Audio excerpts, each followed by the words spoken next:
Our next speaker came from a long ways away to join us here. Wisconsin? Wisconsin, yep. Mr. Tim Schmidt. Tim is the founder and president of one of America's fastest growing groups of responsibly armed citizens in the nation, the United States Concealed Carry Association. The USCCA represents more than 250,000 people who, like Tim, understand they are the first line of defense for their families and loved ones. Father of 3, started out as a mechanical engineer, now he's laying down the blueprint for more people to see the importance of our Second Amendment. Thank you, Tim, for joining us. I look forward to hearing from you.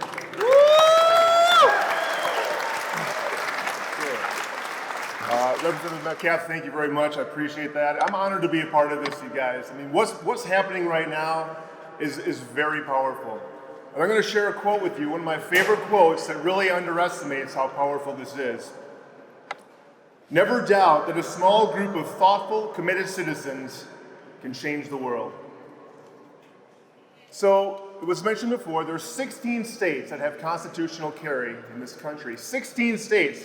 Now, of course, over the last couple of years that all these states have passed constitutional carry, nothing bad has happened. If anything, it's been nothing but good stuff. So I'm going to encourage you, Pennsylvania, and I just heard from Representative Metcalf that a bill will soon be introduced for constitutional carry in Pennsylvania. So guys, here it goes.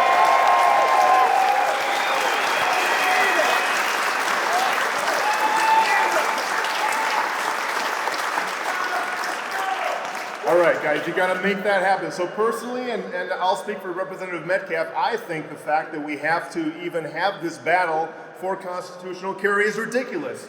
Because this thing was settled 227 years ago, right? Yeah. Our founding fathers, guys, our founding fathers understood that the right to self-defense is a natural born right that comes from God. And free men have the right to guns. And so, guys, get this thing done, all right? So, I talked about the Constitution. I talk about the Founding Fathers. Whenever I even say those words, it gives me goosebumps. I want you to imagine something, all right? I want you to imagine that it's the early 1700s, and you're with your family, and you're fleeing England because you're sick and tired of the tyranny. Now you come over, now you live in Boston. And you're with your family, but you still can't get out from under King George's tyrannical thumb. Picture this. So, you know what happened, right? All the colonists, they got together, and they decided, we're going to fight for our freedom, and everyone fought, and we know the story, it was the Revolutionary War. But guess what? That's not the way it happened. So let me ask you a question. What percentage of people do you think actually fought? 3%! What do you think? Was it 50%, 60, 70% were willing to fight for their freedom? 3%! That's right. 3%! That's right. 3%. Very, very small amount of people were willing to fight. Thank goodness for that small group of people. Woo!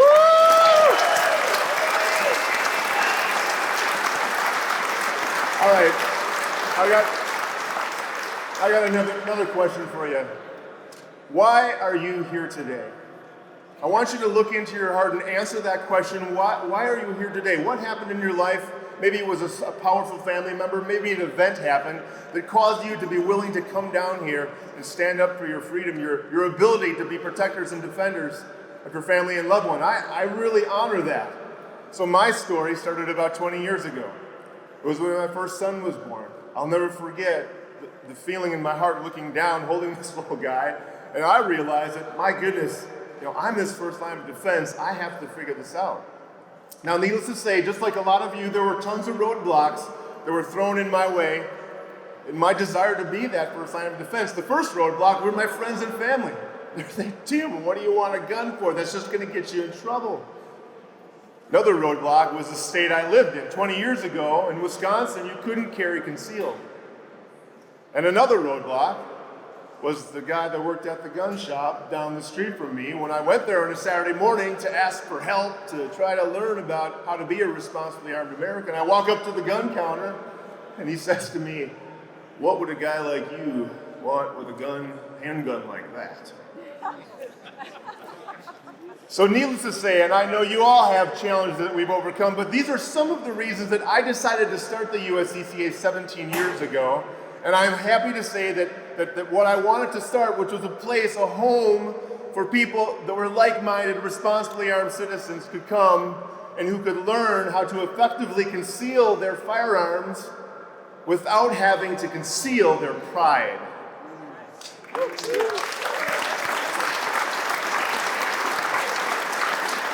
Now, I'm very proud to say that the USCCA has become that place. More than 250,000 members all across the country. People with stories, just like the story that I shared about my process to become a responsibly armed American, and people with stories just like yours. Here's a story I want to share with you, a fellow USCCA member, David Jackson. So here's a fellow who's the ultimate quintessential responsibly armed American, carries a gun every single day. Despite the fact that his own family gives him a hard time, his own father would tell him, David, why are you carrying that gun? It's just going to get you in trouble. Well, let me tell you what. In January of 2016, when David walked into a barbershop with his two sons, he was really glad that he carried that gun that day. Shortly after he sat down in the barber chair, two thugs storm in, one with a shotgun, one with a handgun, waving their guns, pointing their guns, demanding money. As David relayed the story to me, he said, Tim, it was as if time stood still. I remember the guy walked up to me and I looked him in the eyes and said, sir, please don't shoot. My children are here. And by the grace of God, and thank goodness to David's good training and a whole bunch of courage, he was able to use his concealed carry gun, get a shot off, and he shot one of the bad guys. Now the moment that ended, yes. Now the moment that he got that shot up, well, guess what? Of course, the two thugs fled the barbershop. The attack was over. David Jackson saved the day. And I promise you, just wait, hold on. I promise you that as those two thugs were running down the street, there was one thing in their mind, that they had completely underestimated the power of the responsibly armed American.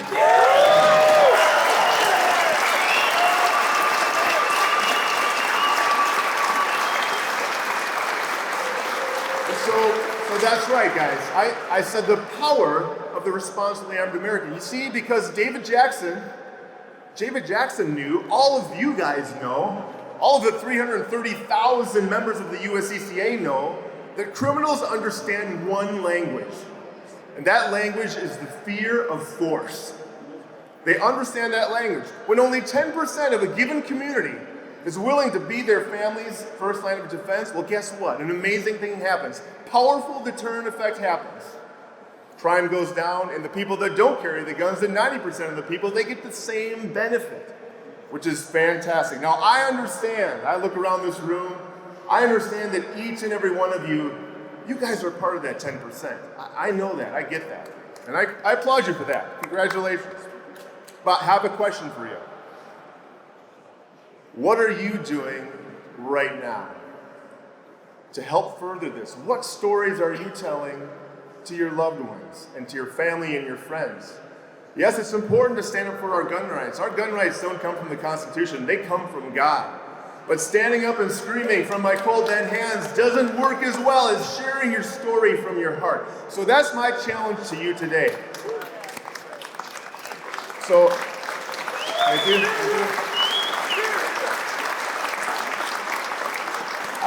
I look around this room, I look in the eyes and the hearts of each of you guys, and I can tell that each of you have a gift, a very powerful gift. I believe it's a gift from God. You've been given the gift of the heart of a protector. But now with that gift comes tremendous responsibility. And that responsibility, again, is not to scream, but to share your story from your heart, to change people's minds. Then we'll make a difference. So now it's time to fully quote that Margaret Mead. Never doubt that a small group of thoughtful, committed citizens can change the world, because it's the only thing that ever has. Thank you very much. God bless America.